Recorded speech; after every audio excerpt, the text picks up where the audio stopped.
ओम शांति। 3 मार्च 2023 के ईश्वरीय महावाक्य। पहले सुनते हैं मुरली के मुख्य पॉइंट्स। बाबा ने कहा, यह बना बनाया ड्रामा है। पहले इसको अच्छी रीति समझना है, फिर धारण कर औरों को समझाना है। बाप के सिवाय यह ड्रामा का राज और कोई समझा न सके। बाप ही भारत और विश्व को सदा सुखी शांतमय बनाते हैं और सब कुछ करके फिर खुद छिप जाते हैं। जितना हो सके बाप को याद करते रहो। भले माया के तूफान तो आएंगे, यह माया ऐसी है जो स्वर्ग स्थापन करने वाले परमपिता परमात्मा को भी याद करने नहीं देती। श्रेष्ठ बनना है तो कदम कदम श्रीमत पर जरूर चलना है, तभी देवता बनेंगे। कोई भी बात में मूंझो तो पूछना चाहिए, परंतु बच्चे श्रीमत पर चलते नहीं हैं। फिर बाबा ने कहा, कम से कम 8 घंटे तुम मेरी सर्विस में रहो। स्वदर्शन चक्र फिराओ और शंख ध्वनि भी करते रहो। सबको कहो कि गृहस्थ व्यवहार में रहते कमल फूल समान रहे बाप से वर्षा लेना है।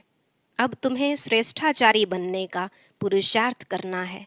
अगर कोई को क्रोध आता है तो समझना चाहिए यह तो हमारे अंदर भूत है, जिसके कारण हम श्रेष्ठाचारी नहीं कहला सकते।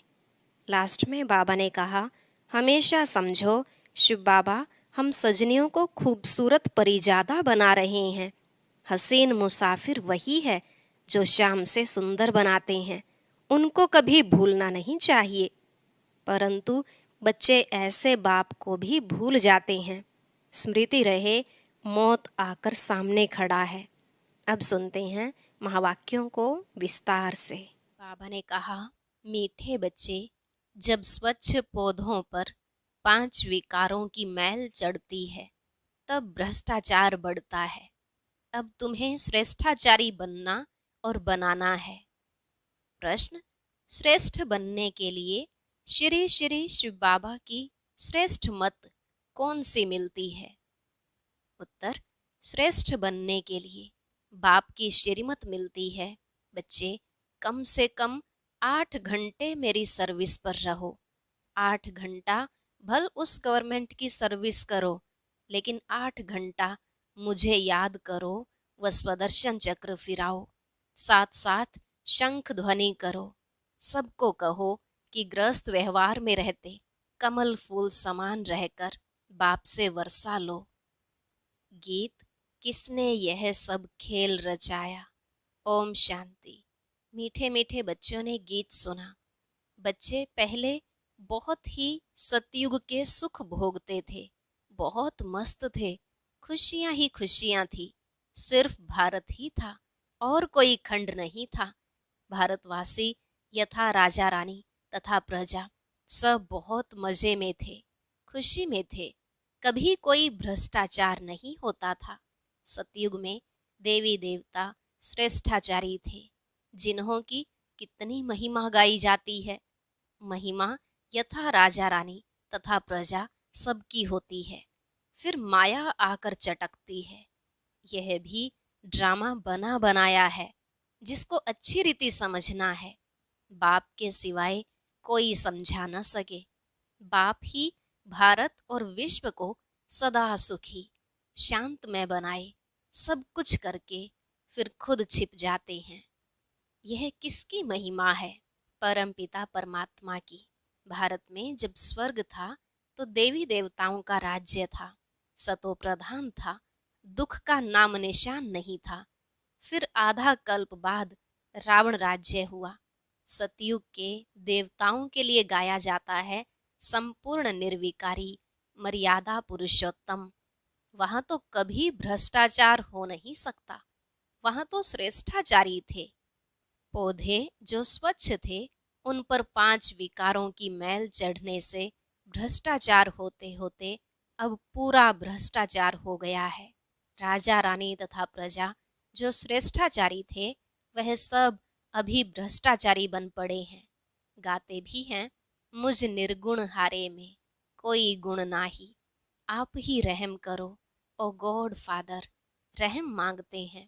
देवी देवताओं के आगे जाकर कहते हैं, हमको ऐसा बनाओ। ड्रामा को तो जानते नहीं कि वह फिर ऐसा कब बनेंगे। तो तुम श्रेष्ठाचारी थे, भ्रष्टाचार का नाम नहीं था। इस समय सभी मनुष्य भ्रष्ट बन पड़े हैं, यथा राजा रानी तथा प्रजा। अब भ्रष्टाचारी से श्रेष्ठाचारी कैसे बन सकते हैं, यह कोई नहीं जानते हैं। यह है ही पतित दुनिया, भ्रष्टाचार होना ही है। अब बाप कहते हैं, जो कुछ समझो वह फिर औरों को समझाओ। बाप की महिमा गाते हैं, अपने आप सब कुछ करके अपने आप छिपाया। निराकार भगवान को आना जरूर पड़ता है। शिव जयंती मनाते हैं, कैसे आते हैं अभी तुम बच्चे जानते हो। शिव है पतित पावन, उनको आना ही तब है जब सारी सृष्टि पतित बन जाती है। उनको आकर पावन बनाना है, दो चार को तो पावन नहीं बनाएंगे ना। यथा राजा रानी तथा प्रजा पावन थे, फिर अब यथा राजा रानी तथा प्रजा पतित हैं। अभी तो राजा रानी है नहीं, जानते हैं राजे लोग थे, अब उन्हों की राजाई है नहीं।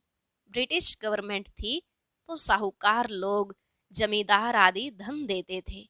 कोई ने 20-30 हजार दिया तो टाइटल मिल जाता था। बाबा अनुभवी है ना, शिव बाबा ने भी अनुभवी रथ लिया है। ऐसा वैसा रथ थोड़े ही लेगा। बड़े बड़े राजाएं होते हैं तो वह घोड़े बहुत फर्स्ट क्लास रखते हैं। जानवरों में भी कोई कोई बहुत अच्छे होते हैं, जैसे ऊंट कोई बहुत अच्छे होते हैं। बैठो तो जैसे एरोप्लेन चलता है। कोई तो ऐसा होता है जो बहुत डंडे लगाने पड़ते हैं। तो बरोबर यह भारत 5000 वर्ष पहले स्वर्ग था, यह तो मशहूर है। क्रिश्चियन लोग भी कहते हैं क्राइस्ट से 3000 वर्ष पहले स्वर्ग था। तो बरोबर कल्प 5000 वर्ष का हो गया। खुद ही कल्प की आयु बतलाते हैं, फिर सतयुग को लाखों वर्ष कहते हैं। ऐसी ऐसी पॉइंट्स बाबा समझाते हैं जो धारण कर दूसरों को समझानी है, परंतु समझते नहीं। अभी तुम बच्चे जानते हो बरोबर हम श्रेष्ठाचारी थे, यथा राजा रानी तथा प्रजा श्रेष्ठ थे। शेर बकरी इकट्ठे जल पीते थे। वहां कंस जरासंधि हिरण्यकश्यप आदि कुछ भी नहीं थे। हिरण्यकश्यप आदि को सतयुग में और श्री कृष्ण को फिर द्वापर में ले गए हैं। रावण को त्रेता में ले जाते हैं। सब असुरों के अलग अलग नाम दे देते हैं। कुंभकर्ण आदि भी सब असुरों के नाम हैं। अभी है आसुरी संप्रदाय, अर्थात आसुरी मत पर चलने वाले। अभी बाप आकर के श्रीमत देते हैं, जिससे तुम ब्राह्मण से देवता बनते हो। परम पिता परमात्मा ब्रह्मा के मुख कमल से ब्राह्मण, देवता और क्षत्रिय धर्म की स्थापना करते हैं। दूसरा कोई धर्म वहां होता नहीं। सतयुग त्रेता में तो दूसरा कोई धर्म स्थापन हुआ नहीं है। दोनों युग की एज तो एक जैसी 1250 वर्ष है। सतयुग में दैवी राज्य, त्रेता में क्षत्रिय राज्य, सूर्यवंशी और चंद्रवंशी। यह सूर्यवंशी और चंद्रवंशी राजधानी किसने स्थापन की? क्या ऐसे कहेंगे कि चंद्रवंशी राजधानी राम ने स्थापन की, सूर्यवंशी राजधानी लक्ष्मी नारायण ने स्थापन की? नहीं, दोनों ही स्थापन करने वाला परम पिता परमात्मा है। स्वर्ग का रचयिता है बाप। सतयुग त्रेता की राजाई रची है।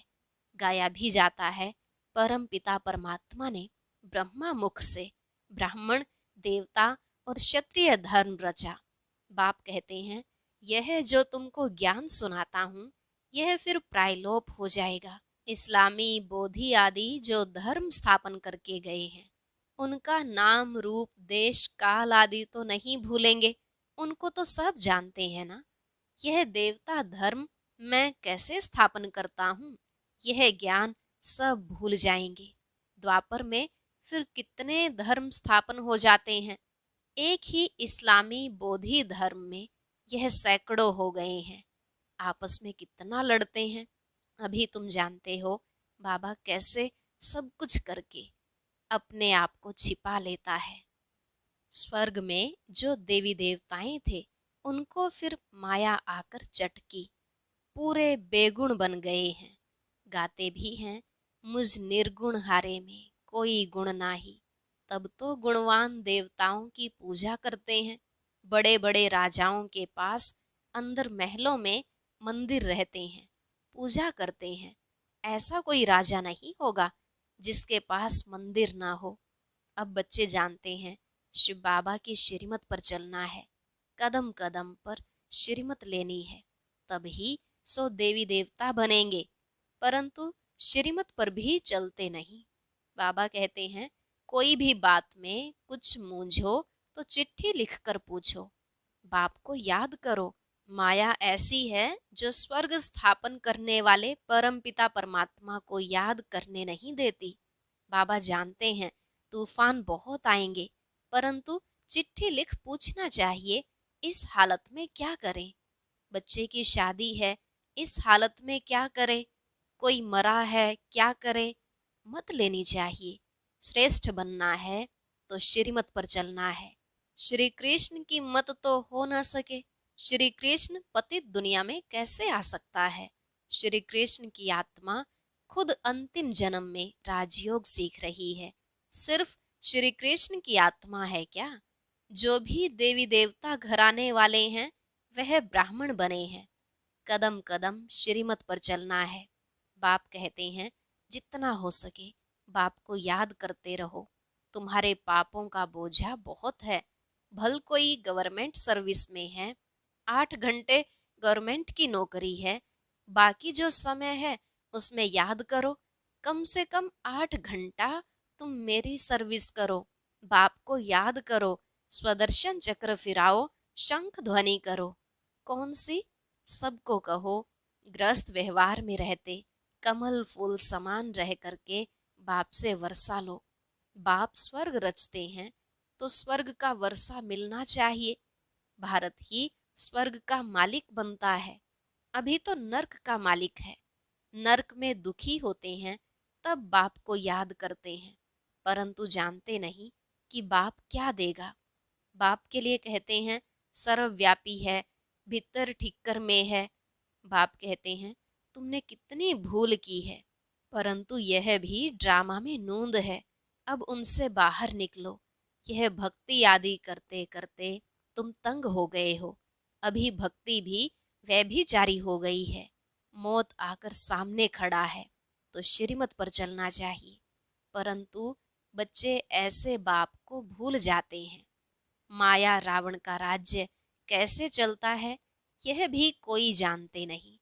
रावण का बुत जलाते हैं, यह पीछे रिवाज निकला है। रावण को जलाते हैं, परंतु हर वर्ष रावण बड़ा होता जाता है। आगे 10 फुट का बनाते थे, फिर 15 फुट का बनाया, फिर 50 फुट, एकदम छत जितना लंबा बनाते हैं। बुद्ध का भी बहुत बड़ा चित्र बनाते हैं। इतने बड़े मनुष्य तो होते नहीं। जास्ती में जास्ती मनुष्य 6 फुट होंगे। लक्ष्मी नारायण भी इतने ही होंगे। ऐसे नहीं वहां आयु बड़ी होती तो बड़े बन जाते हैं। नहीं, मनुष्य मनुष्य ही है। जैसे अभी देखते हैं भिन्न भिन्न वैरायटी है, कोई काले कोई कैसे। भारत में सुंदर भी थे, अभी श्याम बने हैं। सुंदर बनाने वाला है बाबा। वह है हसीन मुसाफिर। वह तुमसे बात कर रहे हैं। उनको भूलना नहीं चाहिए। इनको भल भूल भी जाओ, हमेशा समझो बाबा हम सजनियों को खूबसूरत परिजादा बनाते हैं।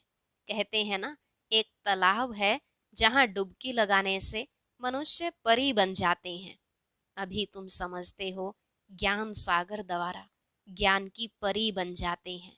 अभी तो नर्क की परी हो ना। भल कितना भी कोई फैशन करे, पाउडर आदि लगावे, फिर भी है तो नर्क में ना। कोई से भी पूछो यह स्वर्ग है व नर्क है, कहते हैं साहूकारों के लिए स्वर्ग है। स्वर्ग नर्क को भी जानते नहीं, तो श्रीमत का ख्याल रखना चाहिए। श्रीमत को भी जानते नहीं। जिसने इतना श्रेष्ठ बनाया उनका नाम रूप गुम कर दिया है। गाते हैं तुम मात पिता हम बालक तेरे, अब माता किसको कहा जाता है यह तुम जानते हो जरूर। जिसमें बाप प्रवेश कर रचना रचते हैं उनको माता कहेंगे। यहाँ तुम समझते हो हम प्रजापिता ब्रह्मा की मुख वंशावली हैं, शिव बाबा के पोत्रे पोत्रियां हैं, तो बाप के भी नाम हैं। बीच में बाप दलाल जरूर चाहिए, जो तुम पोत्रे पोत्रियां कहलाओ, दादे से वर्षा लो, तो यह दलाल है, इनसे वर्षा नहीं मिल सकता।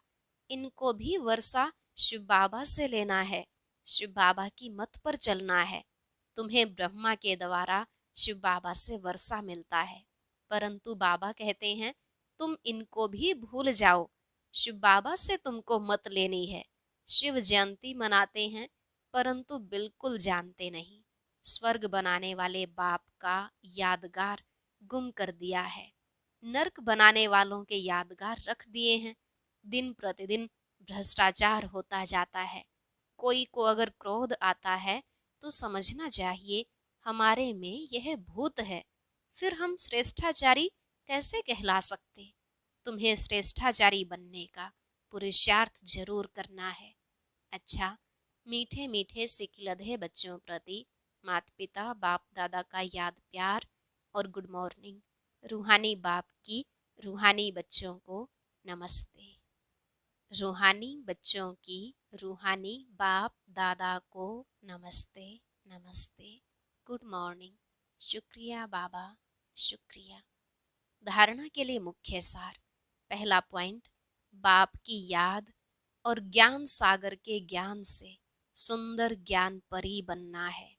कदम कदम पर शिव बाबा की मत जरूर लेनी है।